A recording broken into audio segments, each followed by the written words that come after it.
नमस्कार, मेरा नाम डॉक्टर सुवर्चला है। मैं जीवा फर्टिलिटी सेंटर्स में साइंटिफिक डायरेक्टर हूँ। हमने कई वीडियोस बनाए जिसमें हमने बताया कि एग कैसे बढ़ता है और हार्मोन्स के इफेक्ट से कब वो रिलीज होता है और कैसे वो आके गर्भ में चिपकता है। लेकिन हमने गर्भ के बारे में वीडियोस नहीं बनाए हैं, सो इसलिए आज आपको गर्भ के बारे में समझाते हैं। सो फिर से वही 28 डे साइकिल लेंगे।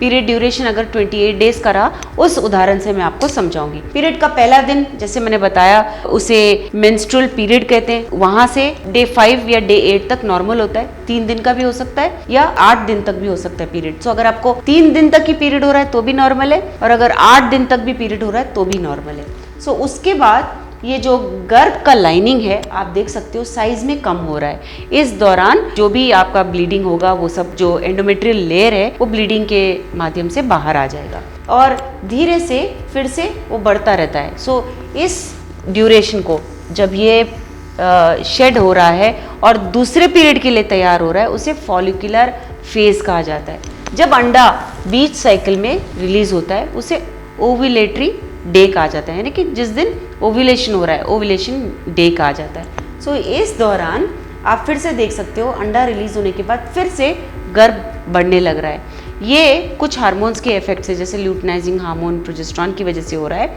लेकिन ल्यूटिनाइजिंग हार्मोन बेसिकली एग को रिलीज करता है। उसके बाद जहाँ से ये एग रिलीज हो रहा है उसे अभी कॉर्पस ल्यूटियम कहा जाता है। ये ओवरी में ही होता है, छोटा सा फॉलिकल।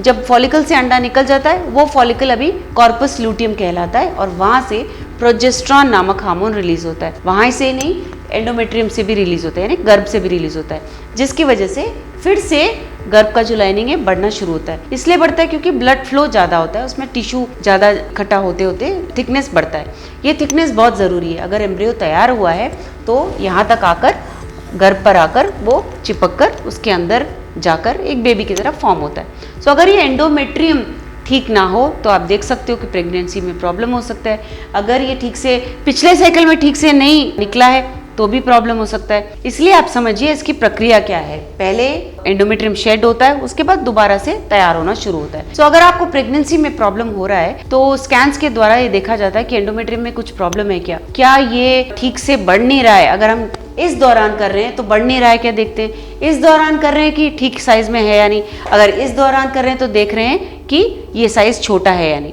अगर इस दौरान बहुत ज़्यादा एंडोमेट्रियल थिकनेस है इसका मतलब ठीक से आपका पीरियड हुआ नहीं है। अगर इस दौरान बहुत कम है इसका मतलब है कि ग्रोथ ठीक से हो नहीं रहा है, इस कारण आपको प्रेगनेंसी नहीं आ रहा है। तो एम्ब्रियो तैयार होगा लेकिन एम्ब्रियो क्योंकि चिपक नहीं रहा है इसीलिए प्रेगनेंसी नहीं आ रहा है। सो कहीं भी हम स्कैन्स कर सकते हैं और देख सकते हैं कि आपके पीरियड के मुताबिक एंडोमेट्रियम ठीक है या नहीं। अगर इसके बारे में आप और जानकारी चाहते हैं, आप प्रेगनेंसी के लिए प्लान कर रहे हैं, अंडा ठीक से ओव्यूलेट नहीं हो रहा है या गर्भ ठीक से बढ़ नहीं रहा है, आप इसके बारे में इंफॉर्मेशन या ट्रीटमेंट के बारे में जानना चाहते हैं, अवश्य जीवा फर्टिलिटी सेंटर्स आइए। Thank you. हमने इस वीडियो को बनाने में बहुत मेहनत की है, ज़रूर हमें सब्सक्राइब और लाइक कीजिए। Thank you.